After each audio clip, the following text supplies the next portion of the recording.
Greetings, fellow movie lovers, and welcome to Fade to Black, the podcast where we dive deep into the heart of cinema. We're your host. I'm Nick, and I'm joined by RJ Surpass. And together, we're going to embark on a captivating exploration of the films that have left an indelible mark on our souls. In each episode, we'll traverse the vast landscapes of genres, uncover hidden cinematic gems, and engage in thought-provoking conversations about the power of storytelling through the lens. Whether you're a fan of heartwarming dramas, pulse-pounding thrillers, or mind-bending sci-fi, Fade to Black is your cinematic sanctuary. Join us as we reflect on the magic of the big screen, share personal anecdotes, and unravel the mysteries behind the scenes. So, grab your favorite beverage, sink into your comfiest chair, and let's embark on this cinematic journey together. Get ready for Fade to Black, where every frame tells a story, and every story leaves its mark. Lights, camera, action. So, this is the very first episode that we decided to make. Instead of going through and trying to make something where we've already watched a movie and we're only going to talk about that movie, we decided that we're going to kind of go in and talk about our favorite films, you know, kind of each genre. And we also decided to throw in a TV show in there. Sorry. Yeah. No. So I think I'm going to go ahead, since I had to go through that whole spiel. No, yeah, you can go. There. You can go I'm going to let you go first. Oh, you want me to go first? Okay. And kind of pick, you know, what genre you're thinking about here. All right. Well, I'll start off with, some everybody kind of enjoys watching, kind of like a family thing. It's a comedy movie, right?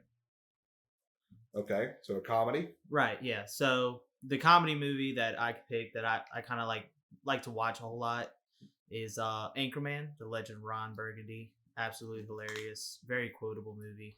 Extremely. Oh, yeah. And I don't know, it was one of like the first movies where I as soon as I got done watching it, I wanted to watch it again. Like that's how good it was to me, you know?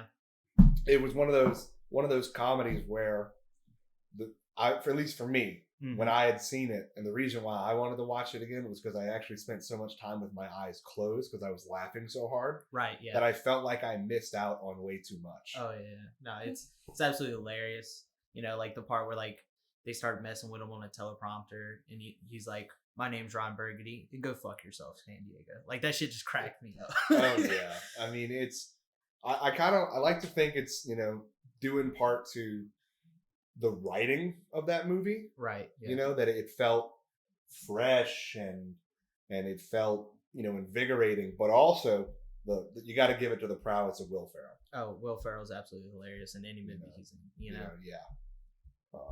One of the major ones that I still love to this day from him, barring, the Anchorman, has got to be Land of the Lost. I haven't seen that one in a while, but I did enjoy watching that one. I think it's having Will Ferrell and Danny McBride in the same movie together. Oh yeah. And them just having to bounce off each other was phenomenal. Yeah, I loved every second of it. Yeah, you got that one. You got Step Brothers, which he's in. Absolutely hilarious. Another quotable one, which comedy was very hard for me to pick just one movie I enjoy watching. I mean, yeah. Who can forget such memorable lines of "I'm gonna put my nutsack on your drum set," you know? Yeah. Or you can call me Dragon. You can call me Nighthawk. Like it's, oh man. But with Anchorman, I was kind of I'm on IMDb. I was kind of reading some stuff on it. So I don't know if you remember. I don't know how long ago you've watched the movie when they go to the Mexican restaurant named. I don't know Spanish. I'm not going to attempt to speak this, but go ahead and try. Escupimos en su alimento.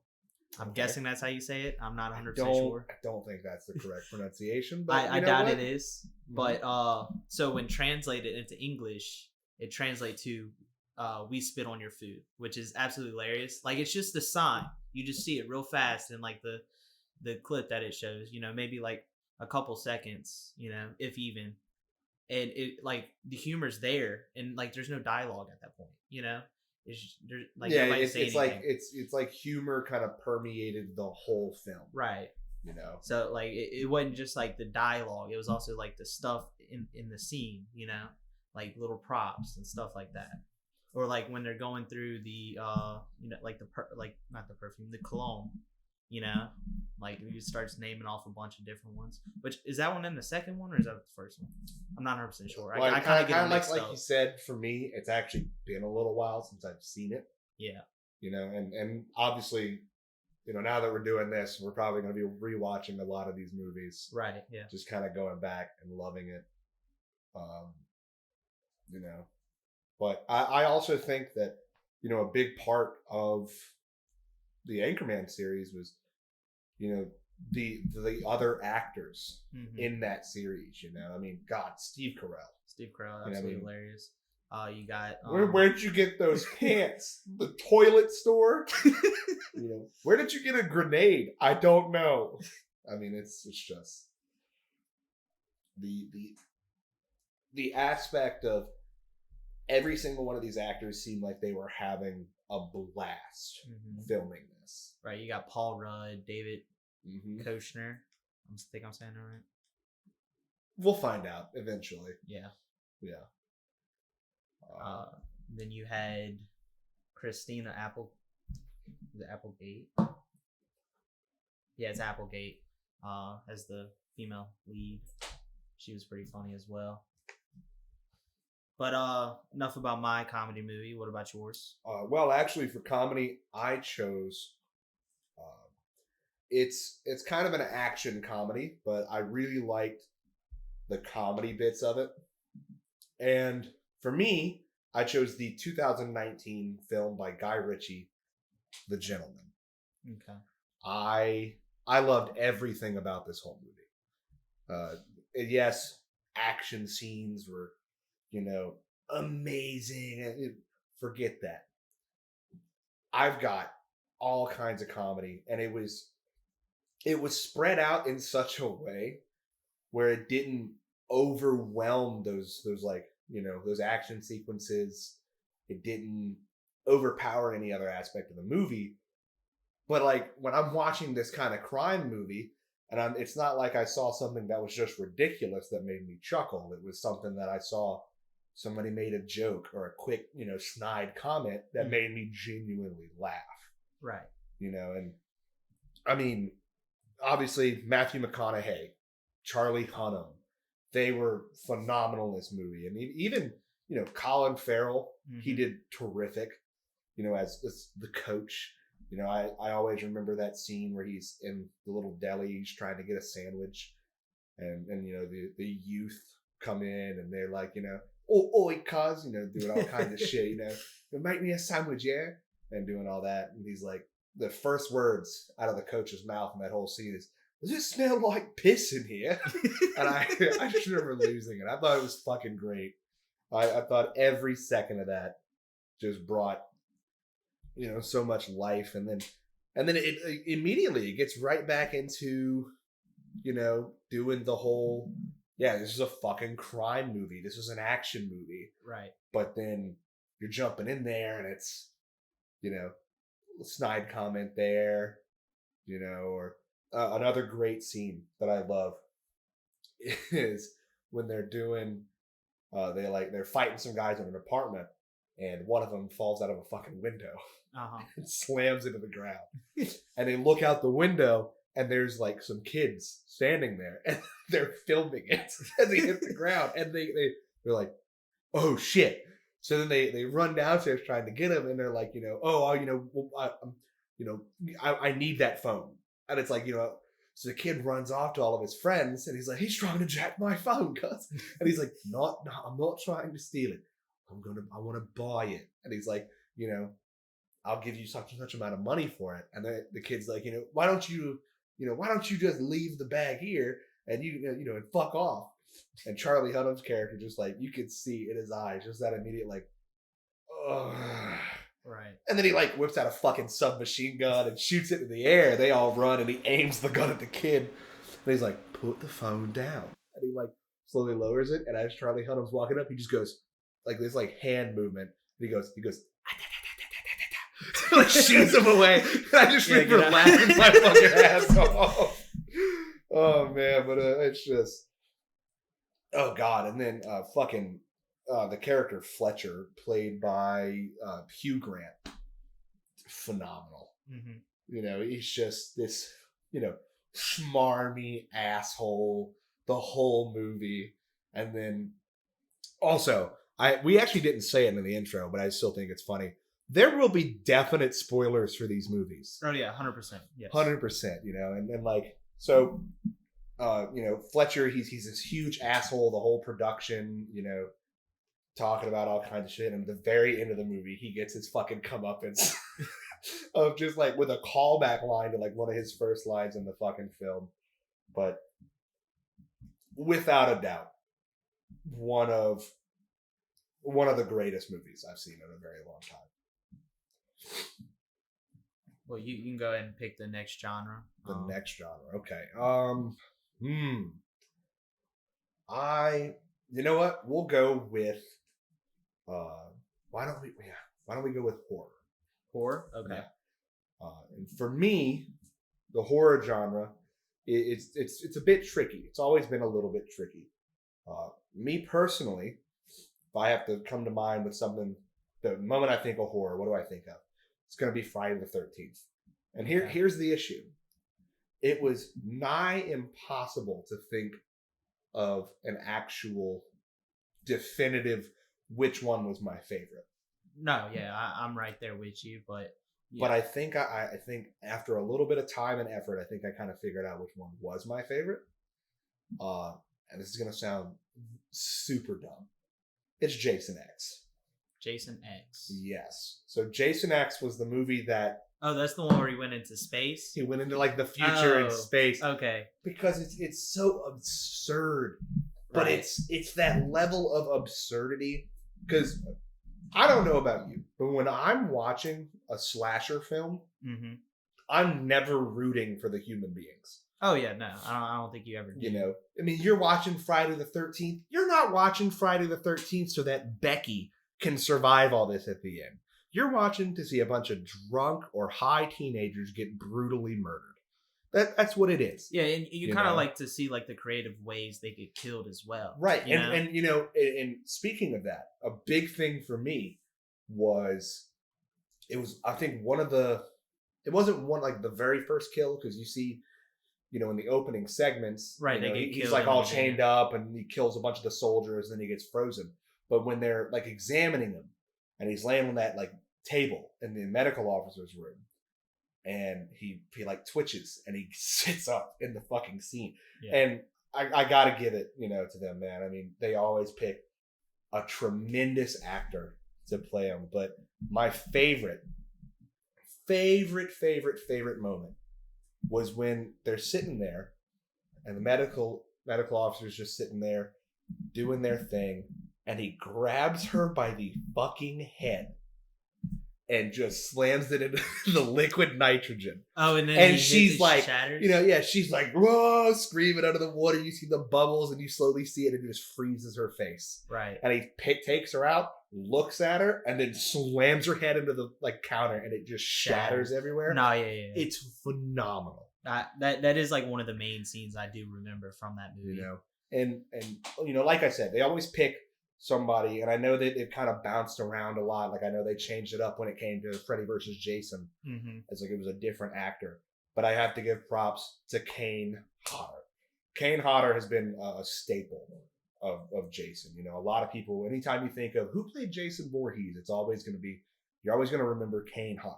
Right. And that's who played him in this film. And I mean, the movements and all that stuff, it just added so much to it. And then I know that a lot of people are going to sit there and be like, oh, well, that movie fucking sucked, Mm-hmm. That wasn't a Friday the 13th movie. Really? Was Jason Goes to Hell a Friday the 13th movie? By this point, I honestly feel like we've gone past that. Right. This isn't just a bunch of teenagers at a camp getting brutally murdered. Right. This is just, what the fuck's Jason going to get up to now? Right. And obviously, obviously after, he goes to fucking hell and all that, where else are you going to take it? What can you do? So you got to sit there and you're going to be like, Well, he goes to fuck Manhattan. it, yeah, he goes to fucking Manhattan. Yeah, he Jason, goes to Manhattan. Jason takes Manhattan, but Right. like you hit a certain point, you're just like, man, what the fuck? And so the next thought has got to be like, why don't we put him in space? Yeah. You know? I mean, I hope that dude got a raise. By the way, I hope when he proposed that, I hope he got a fucking raise because that, hands down, one of the best things I've ever heard in my life. Yeah, I think personally, out of the Friday the 13th movies, you know, I don't think that's my favorite, but it's definitely up there. You know, but I wouldn't say it's my favorite, but I mean, well, you mean we all obviously, have our own opinions. you got to about give stuff. props. Yeah. You know? You got to give props to the original. It's different. You Right, know, you it's know? definitely different. And- It didn't try to do the same type of camp stuff that they had been doing for Right. a while. You know, So I mean, they were definitely trying to change it at that point. I think they had a couple movies that were like horror movies that they were trying to bring out to space. You know, right. at that point. So that kind of was like the setting that people were kind of wanting to go with at that point. But Well, so another big thing for me was, I mean, without a fucking doubt, I love it because, you know, you're looking at it and it's every movie seemed more absurd than the last, right, yeah, you know, and I'm not gonna lie, there were a couple Friday the 13th films that I didn't like, for the sole reason of, you know, I mean, obviously, you got to, like I said, you got to give props to the first one. And we know that wasn't Jason, that was Pamela yeah, doing all the killings and all that. And then we got Jason for part 2 and, right. you know, running around in fucking a plaid shirt, overalls, and a sack over over his yeah. head. And then he gets his, you know, the next film, he's got his trademark hockey mask, Right. you know. But I love the, you know, the fandom behind Friday the 13th. Mm-hmm. You know, I don't know if you've really seen them, but, you know, they've had those little fan films come out, like Never Hike Alone. Which I've seen one. I don't which know. actually Is that got the one? it got a sequel to it, which was kind of amazing. It did. Okay. Yeah, I there's didn't know there's that. a Never Hike Alone part 2, and it was really neat. Huh. But it was like somehow it kept up, you know, with over time of that same kind of feeling Mhm. that you got from Friday the 13th, and I just loved it. And I actually remember at the end of Never Hike Alone, one of the paramedics that's there, and he's like, you know, remember me, big guy? That was actually the original actor that played the grown-up Tommy Jarvis Oh, I didn't in know Friday that. the 13th. Yeah, I thought that was really cool. Oh, that's pretty cool. Yeah. But enough about my deluded fascination with watching teenagers get murdered on film. What did you pick for horror? I picked something similar. I picked another slasher. I went with the original Halloween. That is absolutely by far my favorite. I love Michael Myers. Cause I don't know, it's just something like it's not scary to me, you know. Like it's not something I get scared of. If I had to pick a movie where I was scared of, it would probably be, you know, something like Insidious or The Conjuring. Right. You know, somewhere I actually felt scared. Never the Nun. Yeah. We don't talk about the Nun. Yeah, we don't talk about that one. But like a horror movie or a slasher that like I enjoy watching and I enjoy the entire franchise of is by far Halloween. You know, I love Michael Myers.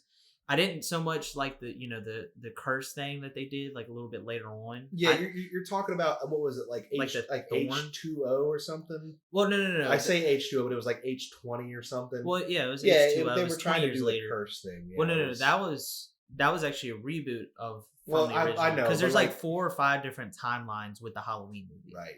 Like you got, and all of them except for like one of them branches off of this original movie. Mm-hmm. You know, except for the Rob Zombie movies, which are good in their own right. You know, but You're talking about the newest ones that have been coming out, right? well, the newest ones, it's again based like It's from the original it's movie. from the Yeah, original yeah, movie. Yeah. But I just loved watching Halloween. You know, you have the all-time best final girl in Laurie Strode. Laurie Yeah. Strode, played by Jamie Lee Curtis. Jamie Lee Curtis. Thank you. And it was just something about, you know, like with Jason, eventually it comes to where, you know, he's kind of dead, but he's not, but then he's dead again, and you know, I couldn't really get too far behind it. Like I could watch it, yes, but it was something about just a regular dude just going out there, nothing else to do but besides kill people, and that was his sole like ambition, you know. Plus, like the opening scene of the movie where you get the first person point of view of him in the mask as a little kid going and killing his sister, and then he just stands outside. Like that just shows she didn't have a care in the world, and that always kind of like, I wouldn't say scare me, but maybe be like, there might actually be people like this out there, like so. And I just always enjoyed watching it. Plus the one take which they recreated in like the 2019 movie of him just walking around the town while everybody else is out trick or treating, and it's like he's in a mask. You don't know if it's just the guy up to Halloween stuff, like out trick or treating with his kids or whatever. You don't know if you were just in there, but it was just something fun to watch. I always enjoyed it. I did enjoy the 2019 one as well. Felt like that one was more gory, which, as I got older, I kind of wanted more gory movies, but far, always the original. Let me real quick. I know we're mainly talking about, favorite movies and why we love them so much for this episode, but I kind of want to get your take on something real quick. Okay. Have you seen the latest entry? Like, it was like Halloween Ends, I think it was. It was like the final movie to come out. Have you seen that one? Oh, I've seen every single Halloween movie. So I know, me personally, I haven't watched it yet. Oh, you haven't? No. Okay. I do know what happens. Okay. But I have not personally watched it yet. But I do know that there was some, like, other dude also doing the killings. Well, so, for, like, really, there's no killings up until, like, towards, like, the bottom half of the movie. Well, I know that, like, what I'm saying is there was somebody else also killing people. Yeah. And, like trying, I think it was, like, trying to get his, like, attention or affection or something like that. And, like, he kind of, like, they wanted to act like he was passing the torch to this person. I kind of wanted to get your take on how you feel that movie ended. Well, I thought it ended, like, with the part of Laurie Strode finally killing Michael. Like, the curse is finally over for her. I thought that was pretty nice, because essentially that was the last Halloween movie that Jamie Lee Curtis was going to be a part of. So I felt it just right that she would finally have her comeuppance on Michael Myers, like, who had been tormenting her for years. Even in, like, the new ones where, like, he was in prison up until, like, the 2019 movie, which was, I think, like, 40 years later. I'm not 100% sure. But she had based her whole life based off if he had broken out, and then in that 2019 he did. But so she was tormented her whole life from the point of the first one all the way up until the end, and so I did think it was a good ending with that part. But it was the part where Michael Myers was just in like some, like, cave system or, like, underground, like, sewer system for, like, majority of the movie. They had some kid just come out, which I'm not saying it's bad, I still enjoyed watching it, but you just had some kid come out, start killing people, because they had thought he was a killer and stuff like that, and I think what they were trying to do was they wanted to continue the Halloween series, but they knew they couldn't have Michael Myers live on forever without bringing back that curse stuff, which I don't think I'm in a minority here where I say, like, I didn't like the curse thing, So, Michael Myers had to end up dying at some point, but they wanted to continue making Halloween movies.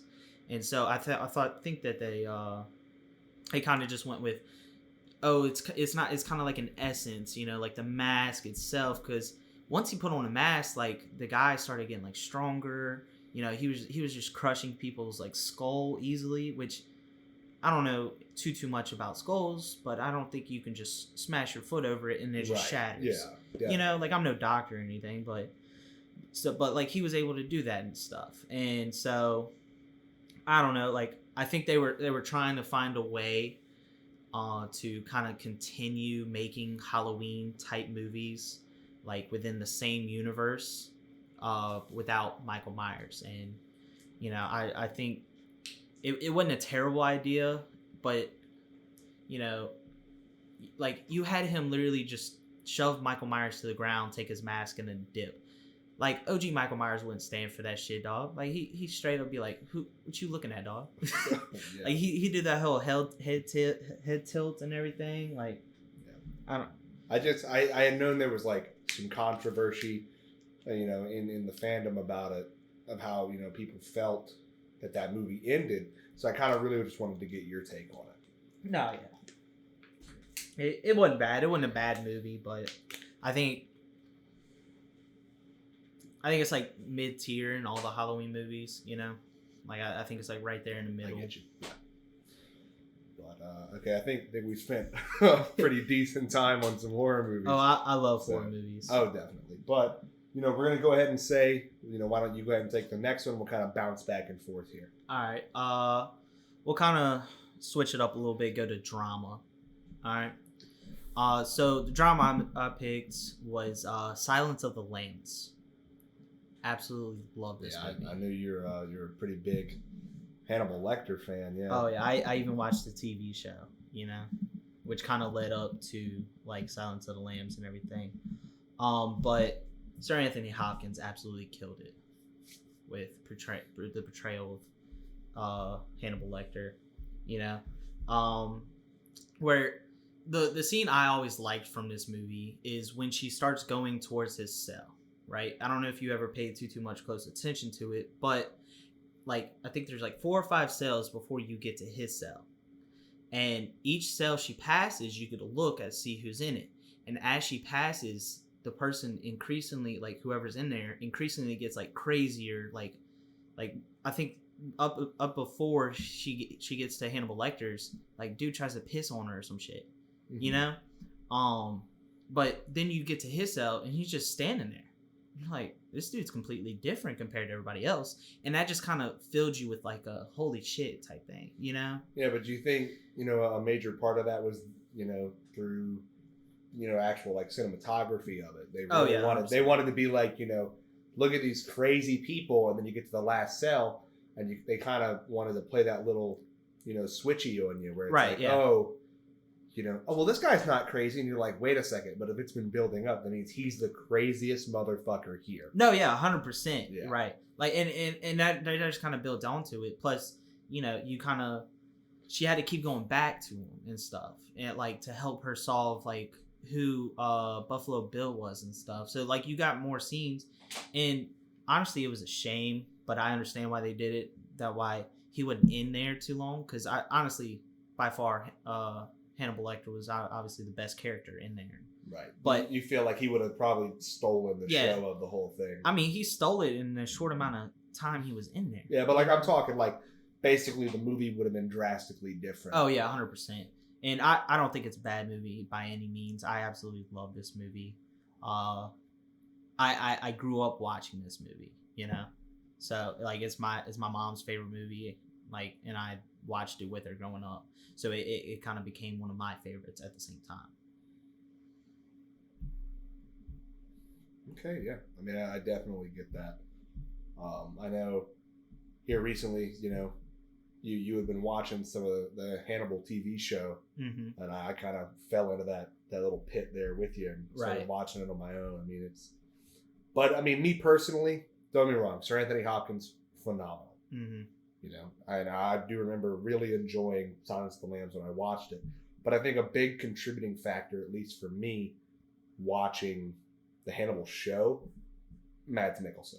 Oh yeah, I mean, having him play Hannibal, and I thought it was I could probably spend an entire episode just talking about Mads Mikkelsen because I love him that much. They are both phenomenal. They are both phenomenal. Yeah, and so I think they both definitely pick great actors to play Hannibal, which like after Silence of the Lambs, Hannibal became more popular and everything. Like you had like a prequel come out where it was like Hannibal Rising, I believe, which that is also a really good movie. I don't know if you ever watched that one. Surprisingly, no, I have not. It's actually a really good movie as well. And then but like everybody that's kind of played Hannibal has done a phenomenal job. A phenomenal job. Yeah. I'm saying Hannibal, so like that, but a phenomenal job with it. And I definitely think that that's kind of like the main importance when creating something like that. Like although he, like in this one he wasn't the main character, you knew Hannibal was going to play a big part in it, so you knew you had to get a great actor, which Sir Anthony Hopkins is great in everything he plays in. Like Joe Black, Meet Joe Black, I think it's called, the one where Death, like Brad Pitt. Oh yes, That's another great yes. movie. I actually have recently watched that. Yeah. That was a big thing for me. I went into it blind the first time I ever watched it, like had no clue about anything, Mhm. right? And I'm like, oh, it's a love story. I mean, it was, but I thought it was a love story between like the main guy, like Brad Pitt, and then the chick, and then you see him die, and I'm like, what the fuck just happened? And then like then death takes over, and I'm like, that's crazy. Yeah. But no, yeah, like he was phenomenal in that. Same I think Hopkins was. But like you kind of have to find a good actor to play, a supporting role as well. That's why they have Oscars for supporting roles. Right. Because it's such an important part. Because if you just have one good actor doing most of the stuff, like he can't build or she can't build off of like whatever. So like you definitely need a supporting actor, which I think Sir Anthony Hopkins was by far one of the best supporting actors in my opinion. Definitely. Not to cut you short or anything. No, you good. I'll go off on a tangent. I know. So for me, for drama, I actually chose the 2019 film The Irishman. Yeah, Irish. Okay, that's a good one. Yeah. For anybody listening, you're gonna find out that I'm a very large fan of crime movies. Or I guess more apt, mob movies. And I think it's due in part, to how I was raised. I grew up in a very Italian household. My dad was a huge fan of mob movies and all those. And, I grew up around it. So I grew up watching them and falling in love with them. So it's kind of taken a really big piece of my life. But, I mean, I have to rave about The Irishman.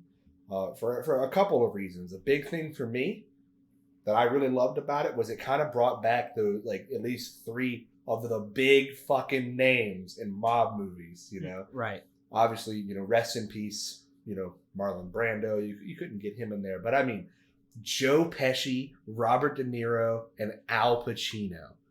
All time greats. Just, All time. oh my God. And getting to see him. And I've had people, talk about these movies to me where they're, oh, well, some of it was weird. They tried to digitally de-age some of the actors, but also using physical stuff. Like they dyed Robert De Niro's hair and gave him some contacts that made his eyes a little brighter. Sure. I wasn't watching the movie to see a young Robert De Niro. Mm-hmm. I'm watching the movie to see Al Pacino, Robert De Niro, and Joe Pesci, right? Yeah. All back together on the big screen and seeing it. I mean, and it was also a fantastic movie too. Oh, I mean, tremendous. And I know some people were like, "Oh, but it's so long." I don't give a shit. That movie had a runtime of 3.5 hours. It felt shorter. Hours. It was 3.5. Yeah, it felt shorter in all honesty. It was a 3.5 hour movie, and a big thing for me was, the whole time I'm watching it, there was never a moment where I sat there going like, okay, yeah, come on, let's get to the next part of it. And, right. It's portraying the Bufalino crime family, and, I got to give it to some other supporting actors in there. You had, I always forget his name. I keep wanting to call him Ray Romano because that's what I remember him from. But no, it is Ray Romano. Yeah, everybody loves Raymond. That's where I keep. Yeah, but I mean Ray Romano playing Bill Bufalino. Mm-hmm. He was the lawyer, and well, my client did this, and I thought it was great. And then you've got, what was his name? He's got a very Italian sounding name. Dominic Lombardozzi. For me, actually, I had seen him in another show, actually, oddly enough, about the mob. Oh, wow. Right, yeah. He was in the phenomenal show, Tulsa King, starring Sylvester Stallone and all that stuff, and him going to Tulsa, Oklahoma. Wait. And what does he look like? Dominic Lombardozzi. Because I had seen Tulsa King. Where's he at? Yeah, I mean, he is... Oh, okay. Right, yeah, he plays Chicky Okay. in that. But, I mean, Dominic Lombardozzi, phenomenal in this because he actually plays well-known gangster, or, capo regime, Fat Tony Salerno, which was a huge name at the time. And I mean, just seeing all these different actors coming in, playing all these different people, I mean, it was just amazing. Nice. Every single step of the way, and it plays off that whole, what happened to Jimmy Hoffa. Mm-hmm. I know that technically Frank Sheeran did admit to killing Jimmy Hoffa, but there was actually a lot of stuff behind the scenes about that where people discredited it. They were like, well, no, that's not fucking right. They ran DNA tests on blood found where he said he killed Jimmy Hoffa, and it didn't match Jimmy Hoffa. No, yeah. It wasn't like most movies where, like there's it's like unsolved. Like what am I thinking? The Zodiac, where they figure out who did it in the movie or stuff like that. Right. Like I think they recently figured out who did it, right? Yes, they have recently. They had other people talking about, they knew who the Zodiac Killer was, and they came out and they're like, this was the Zodiac Killer. But right. If you want my actual opinion on that, we'll never know. And I think it's the same way with this. Right. We will never actually know what happened to Jimmy Hoffa. Right. Yeah. And I kind of appreciated that about the movie as well. It's not trying to answer the question for you who did it. Mm-hmm. It's just showing you what happened or like what led up to the moment. And I thought that was, phenomenal as well. Right. I mean, a huge thing, especially about The Irishman, was it told a story through the ages. Right. Like you see, a pivotal scene was whenever a young Frank Sheeran meets Russell, or Russ, as they always call him, Russ Bufalino. And I mean, he is just, both actors played it so lovingly. And then, actually, I thought it was interesting because Jimmy Hoffa plays such a big role in this whole story, mm-hmm. but he doesn't come in until like later on in the movie. Right. But, Al Pacino fucking comes in and steals the goddamn show. I mean, in the whole thing about the Teamsters Union, and I mean, it gets so many details right about that, and and a big part of it was, obviously Frank Sheeran was essentially a hitman mm-hmm. for the Bufalino crime family. Anybody that pretty much Russell wanted fucking gone, Frank took care of it. Right. And I mean, it's a phenomenal watch from start to finish. Oh, absolutely. I 100% agree with you on that. Yeah. But I think we've talked a lot about crime and all that, so we're gonna go. Now it's just in drama. That's not. Yeah, even that's not even the crime. Right. Yeah, really. Let's go to mystery. Mystery. All right. Right. For mystery, I chose a bit of I'd say an oddball one, definitely, but I liked it because I think it allowed me to. It added this this tense feeling the whole time. So I chose the movie. And when we say mystery, we mean like mystery / thriller. Mystery thriller. It doesn't have to be a deliberate, like some Clue where you're trying to figure out. Yeah. Right. I chose The Guilty. The Guilty. It came out in 2021, starring Jake Gyllenhaal. Oh, okay. I remember. Yes. Right. And he plays this detective, or I believe it was a sergeant, something, and he had recently been involved in something huge, and they're like, look, you're still going to get paid, you're still going to work, but you're going to work dispatch. Mm-hmm. You're going to work the 911 desk. Yes. And the entire time, you don't leave that. It's not like he's talking to him and then it cuts over there. You are dealing with just this call. Right. The whole time. And I thought, to have this sense of holy shit, what's mm-hmm. about to fucking happen from just seeing Jake Gyllenhaal sitting at a desk with a headset on. Right. And he's typing in a computer. And we had played a game kind of similar to it, Killer Frequency. Right. And I feel like The Guilty really adds to it. Like Right. it expounds on that feeling so much. And I mean, I personally thought it was a phenomenal movie. Mm-hmm. I thought it hit every right note it was trying to, and it was just so good. Yeah, you're like right there in the action with them. Like You're there, but Right. you're not there. Right. Like it like, was you're not almost like you said, like you're not cutting away to see like the person on the phone's point of view.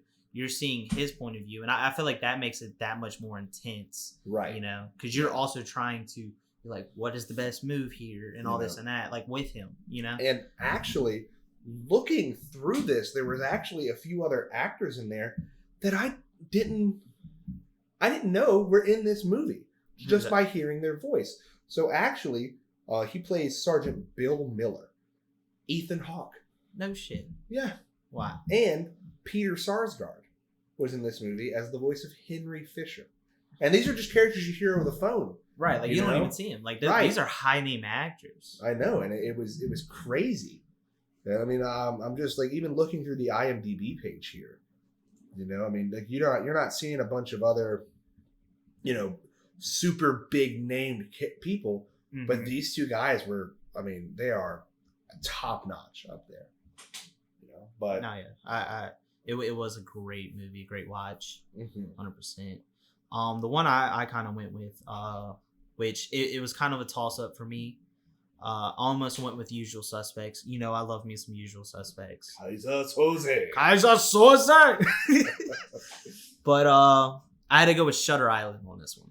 Oh my god! Phenomenal. Holy shit! Like it's one of those movies where, once it ends, you're kind of questioning, or like One of those where like the movie ends and it's a fucking black screen right after the credits, and you're Yeah. just sitting there, and all you can see is your reflection, and you're just like, what the fuck? what? Right. Yeah. Like you're like, was he reformed and he just wanted to die, or did he just go back? Like like it's one of those things that get you thinking. And then you got the scene like a little early in the movie where the doctor, which is going as a detective, which you don't know at this point, Mhm. like he's fumbling with his gun, and that's just proof right there. Like he didn't really deal with guns too much. But like when you're first watching, you're like he might just be nervous or something, like you don't think too much. And then you got the scene where the chick drinks water. When it cuts to close to her face, she don't have nothing in her hand, and then she puts it down and there's a cup, and you're like, did I see that right? Like obviously, if you're watching a movie theater, you can't just rewind to make sure, Right. Like you're kind of questioning yourself. I mean, I love those films where it's like when something's revealed at the end of it, and then when you do a rewatch and you catch Yeah, all like you the pick up little on the fucking clues. things. I mean, Right. those movies are fantastic. Yeah, I absolutely loved watching this movie, and like you said, it's one of those ones you can rewatch and then pick up on clues that you already know. Now that you know the ending, you're able to like rewatch it and then pick up on clues like, oh, that's what that was hinting towards. Oh, that's what that was hinting towards. And like I thought it was great. I do have to bring up Usual Suspects a little bit because I absolutely love that movie. I don't know, it was just how he was able to come up with an entire story just based off of what was in the office, Mhm. at like you don't find out. And it was like the ending, I'm trying to remember the line off the top of my head. The greatest trick the devil ever pulled was convincing the world he never existed. Like that's a line that sticks with you. Yeah, definitely. And then like you're seeing the detective's point of view of him starting to pick up on all the clues that, oh, he used that word to make this person up. He used that word to make this person up, and then combine it as a story. I think that like Kaiser Soze is the definition of a criminal mastermind. Oh, 100%. Yeah, I mean, you Like can't even talk about them without remembering Kaiser fucking Soze. Oh, 100%. Kaiser Soze. Yeah. it's phenomenal. I love it every second. But if I had to pick a favorite, as much as I hate to admit it, I would have to go with Shutter Island. Yeah. So moving on from mystery thriller, you want to go to crime, or do you want to go to? Dude, it's your choice because I chose Okay. mystery, so I'll let you choose this next one. We'll go with crime. Okay. All right. The one I picked for mine is Mystic River. Have you ever seen it? I don't think I have seen that. It's, no. it's a great movie. It's with Sean Penn, Tim Robbins, and Kevin Bacon. It's kind of like three friends. You know, they were friends as children. One gets kidnapped. You know, he has a troubled past. And when they all grow older, you know, like one's a criminal boss, one's a detective, and one dude's just trying to make a living. And that was the one that was kidnapped, and you know he has trouble. But the criminal guy, his daughter, gets found dead, and it like the scene that always stuck with me is when they find the body, and you're like, oh, like the guy's like, oh, I know whose daughter this is. It's my friend, you know, and he shows up, and you got like 5 or 6 different, or honestly probably more. I don't remember off the top of my head, but you have more cops like just trying to keep him from getting over there, because like he's like, is that my daughter in there? And it's a phenomenal watch. It's kind of a little bit of a mystery as well, where you don't know who killed his daughter. You don't find out to the end, but the guy thought his friend killed his daughter. You know, there was a bunch of signs pointing to it, and so he ends up killing his friend because he thought he killed his daughter. And then it turns out that it wasn't. So then he just killed his friend. You know, it's just like, it's one of those movies where I quite enjoyed every second of it. Yeah, I can see that. I might have to give it a watch. We'll definitely watch it on one of these movies. Yeah, it definitely kind of seems like it'll be up my alley. Oh, 100%. Jumping back to what I said earlier, I mean, obviously... I know you got a big one here. Oh, man. Holy shit. It's right up your alley. Well, for crime, I chose something very near and dear to my heart.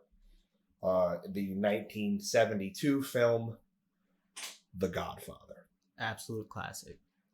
I mean, just, you know, and it's the best part about it is it's not even got Robert De Niro and all them in it, kind of like I was talking about before, but it's got the late, great Marlon Brando as Don Vito Corleone. Oh, all time. You know, you come to me on the day of my daughter's wedding, ask me for a favor. You know, like it's even spoofed on in Zootopia. Like that's how, right? You know, like, a kids movie. You know, right? But it's so iconic. It was so ingrained in me. You know, to you know, for these movies. Mm-hmm. You know, and all that. I mean, it's like you got the horse head scene. Right. You know? It is, to me, it is the pinnacle of like a mob movie. Right. It is the pinnacle of the mafia stereotype in film. Right. Yeah. I mean, there's no doubt about it.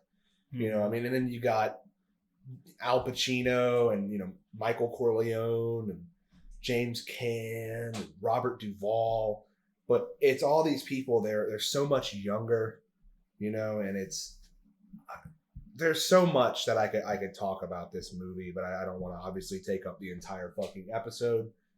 But it's crazy, you know. I mean, I think I've even seen videos about people talking about this who, you know, former, you know, capo regimes and certain crime families. I mean, they talk about this movie and they're like, "Wow, that was ridiculous," or, you know.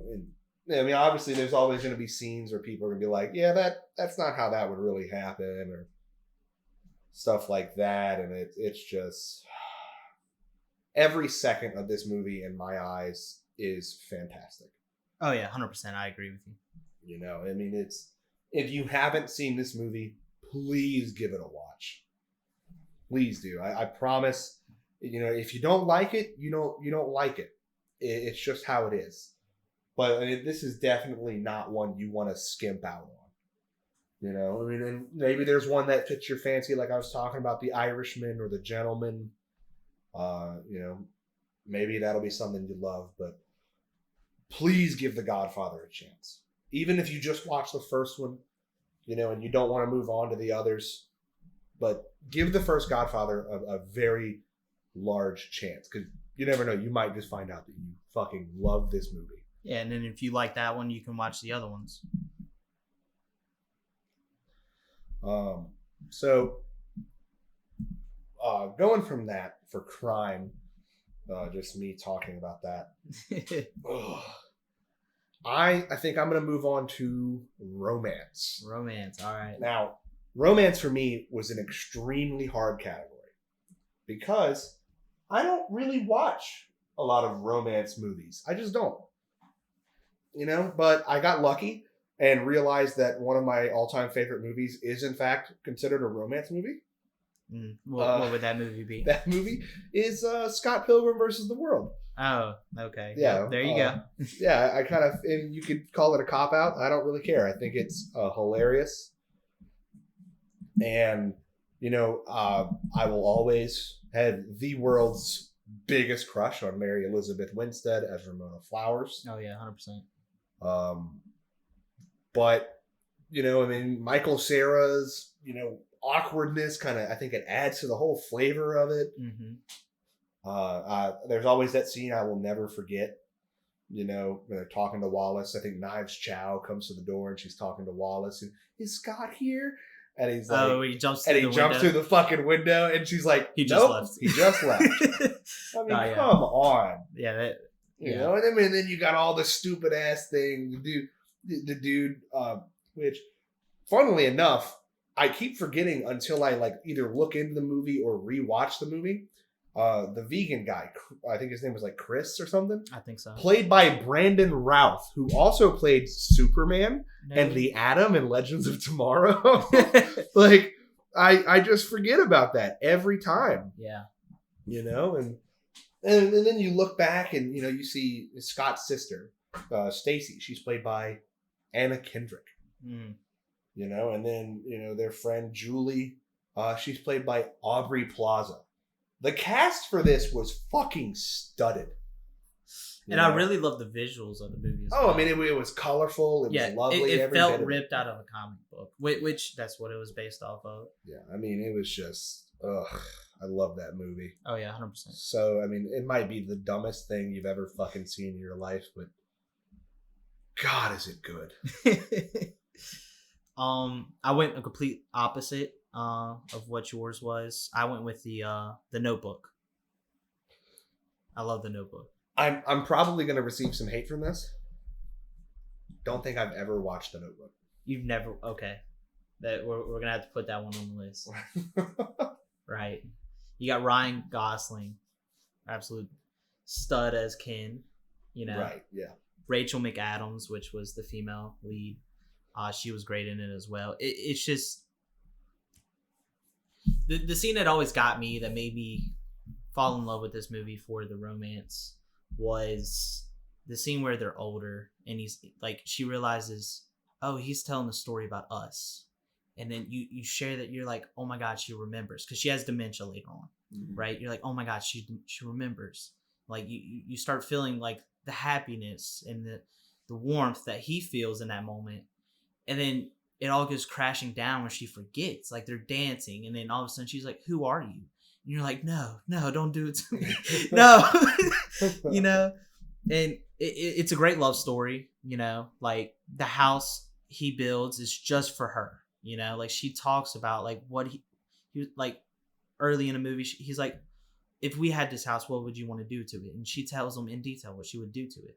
And when he gets back, you know, that's what he does. And it's a great movie. I absolutely love this movie. One time I locked myself in my room and watched it, so that way, you know, nobody could see me crying, you know, because I will cry to this movie. I can't judge you for that. I mean, I've cried to plenty of random stupid shit. Right. Trust me, I get it. No, yeah. Like, I locked myself in my room, and, you know, I come out later, and like my parents are like, well, what were you doing in there? You know, I was like, I'm not gonna lie, I'm be like, I was watching The Notebook. And they're like, sure you were. I was like, nah, what? You know, like it's not one of those, you know, movies that most guys just watch willingly and even by themselves. You know, usually they're forced to watch it, but honestly, I'd watch it by myself anytime. It's a Yeah, I great mean, movie. definitely, man. I mean, if you pick for one of our episodes, we should do a deep dive on The Notebook. I mean, we'll sit down, we'll watch it. We'll go ahead I'm and not start a- off with before we watch it. We'll say no homo, keep our socks on, all that Right, stuff. yeah. But moving on from romance, we'll go into action, and then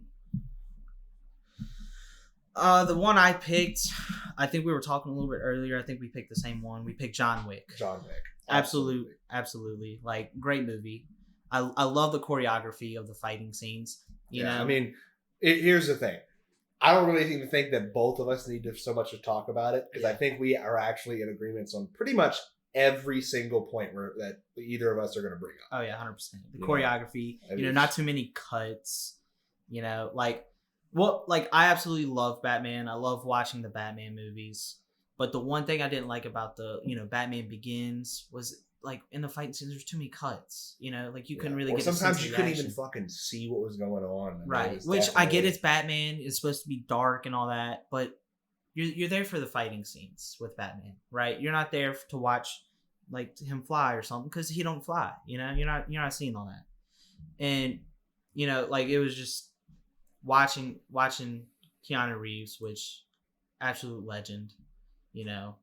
Like, come up with all this moves and stuff, and the fact that he can do this stuff in real life is Oh absolutely yeah, I mean, like incredible. you've seen like the training videos Oh, of him. I think everybody's seen the going training through it. videos I mean, at this it's point. crazy. Oh, But absolutely. I mean, just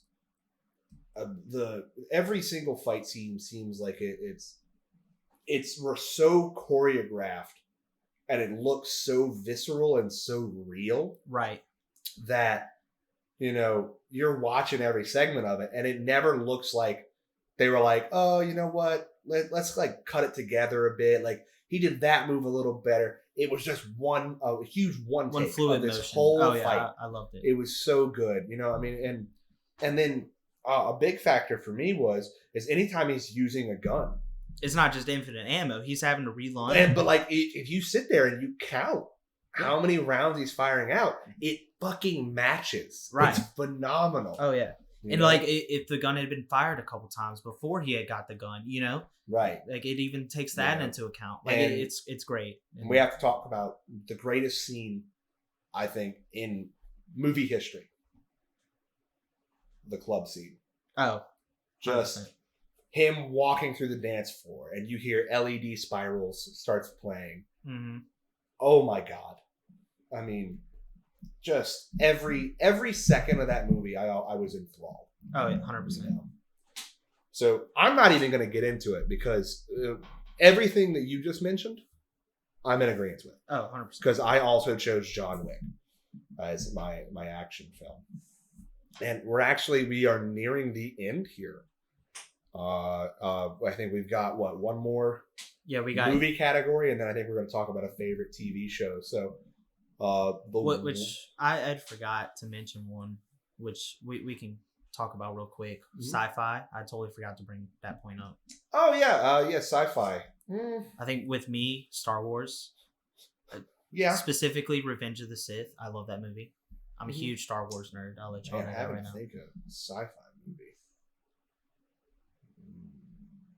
I know you're as big as a Star Wars fan. Almost Yeah, as but me. I kind of don't want to dive like just with John Wick. I don't want Yeah. to dive down that same pathway of we're in total agreement, and yep, that's it. And I don't want to do No, that right, here. I yeah. kind of want to give me just a second to really think about. Oh man, if you give me time to think about this, it'd have been easier. No, I totally forgot when we were talking about doing an episode, and it completely I slipped got my it. mind. I got What it. is it? Interstellar. And, oh, great one. Absolutely great. Tremendous. And that's like, it's odd to me because I'm always going to be an action junkie. I'm going to love those action. No action in this movie. I mean, like, some suspense and like man versus nature or nature versus man, how you want to play it. But right. I mean, I remember seeing that in theaters. It was me, my younger brother, and my parents, and we went to go see it. And I remember we were coming out, and they were like, oh, I didn't really understand that. And it was interesting because I had always loved quantum physics, and so I kind of understood the way they were doing it, you know? And then like the black hole they depict is what they figured out, and a black hole actually looks like. They recently got a photo of it, right? And like that, it was, or is that in 2001: Space Odyssey? No, it was in Interstellar. No, yeah, no. They go through a black hole in Interstellar. Okay. Yeah, but I mean, it's just because when they go through the black hole, it's when it's revealed that like a black hole kind of like bends time, kind of, because it's revealed that the ghost in his daughter's bedroom was him when he went into the black hole. Yeah. It had been a while since I watched it. Dude, but I have actually, I think, watched that movie at least 3 times recently. Yeah, and like the past, I would say in the past 4 months, I've seen that movie 3 times. Oh, I need to watch it again. It is a great movie. And I mean, I think a runner-up would be Oblivion, but mainly because that's like an action sci-fi. But definitely my favorite sci-fi is Interstellar. Oh yeah, 100%. Yeah. But we'll move on to War here, and I'm pretty sure we didn't pick the same one for war movies. I chose Saving Private Ryan. Okay, no, we didn't.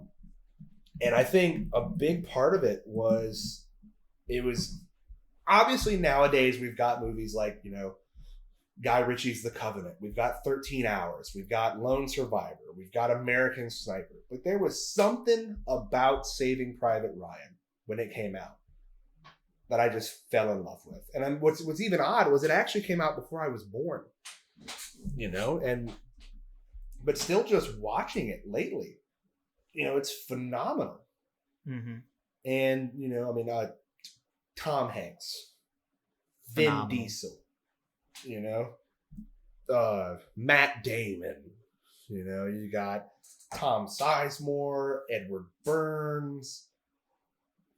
Oh man, just the whole cast was amazing.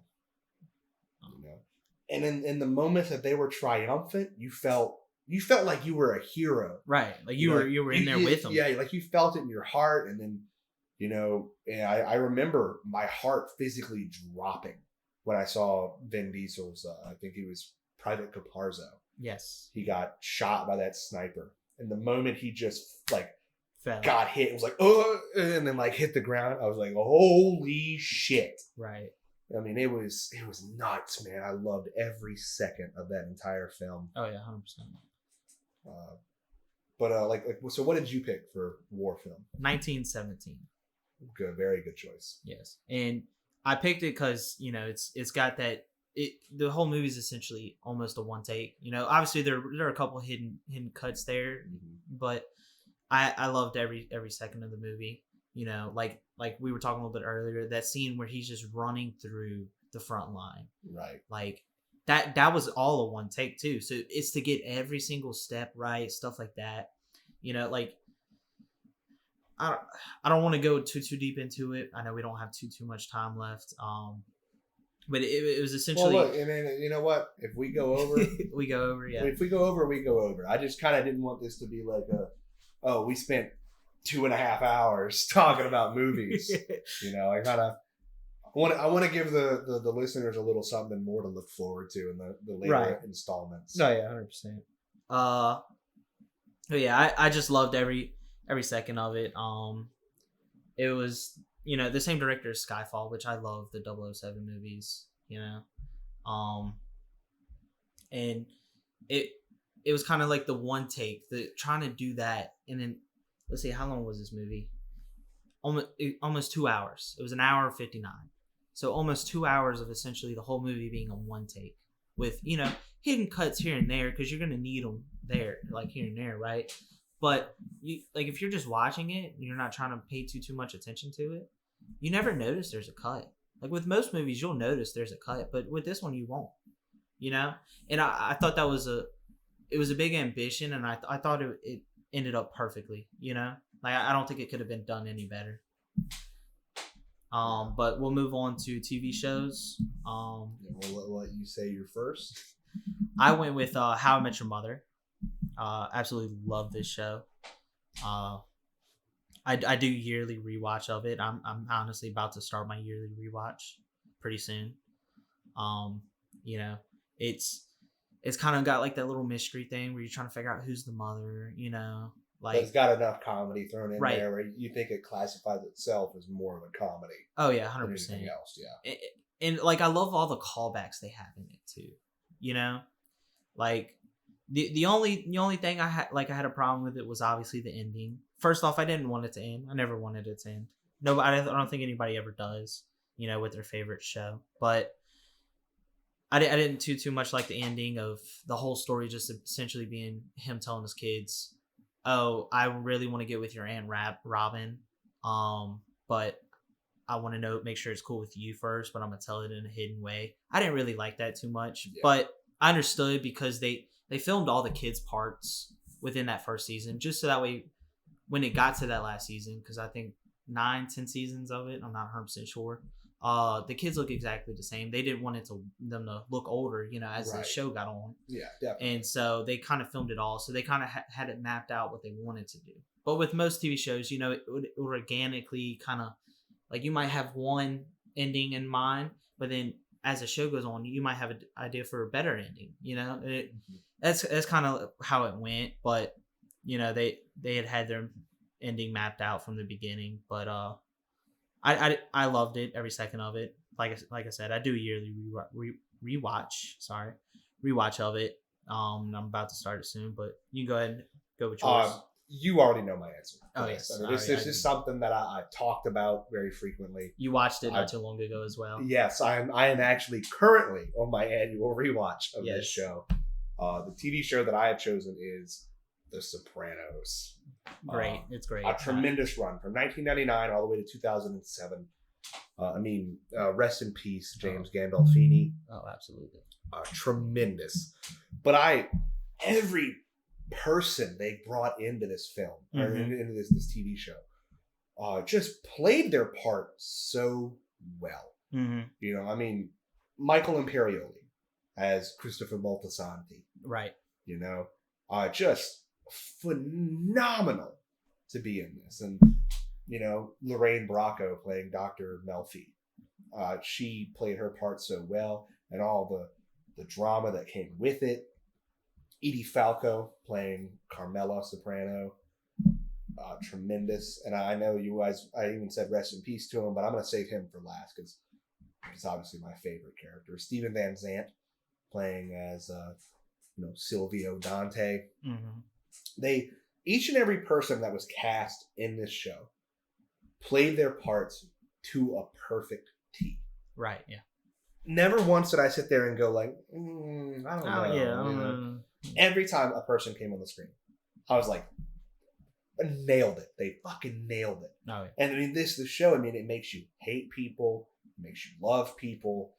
There was a time, I think, from my first watching of this, man, I could not stand certain people after watching this. I didn't want to watch anything they were in. And, because in your brain, it's harder to not just immediately associate them with, who they played. And just every step of the way. And that the Italian household and, watching that. And speaking of, my dad is actually also a humongous fan of The Sopranos. And way back when, he had actually edited a photo as best you could, way back when this was originally coming out. And instead of The Sopranos, had input our last name into it and had photos of us. Oh, that's pretty cool. There, yeah, it was really neat. I might actually have to get in touch with him and see if he's got it so I can show you. Okay. Because it's pretty funny. But if any of these movies or TV, even the TV shows, you guys have heard this and you sat there and you say, well, wow, that actually, I think I'd be really interested in that. Please give it a watch. Please. I know, you're going to hear, oh yeah, well, this thing, it ran from 1999 to 2007. So for 8 years, it's going to be a lot. It's worth it. It's worth it. It's tremendous. If you want to watch a comedy, How I Met Your Mother is fantastic. Uh-huh. You want to watch that kind of drama series? Sopranos. Is it. Yeah. And I have such an immense respect and love for James Gandolfini. Oh, yeah. 100%. Because the way he pulls off panic attacks it's crazy to me how he makes them so realistic. In my And opinion. well, and like that, but I Like- watched a lot of behind the scenes stuff on it because I love this show, Mhm. and they were talking about it, and they were like, he was such a kind man. Mhm. He was so lovable. He was kind. He made everybody laugh, and to be able to throw that switch and just play Tony fucking Soprano, Right. phenomenal. Great. And hearing a lot of times, and I mean, God, my love of prosciutto comes from my blood, but also from this show. I don't think I'll ever find a show for me personally that is better than The Sopranos. But I think that's all we've got today.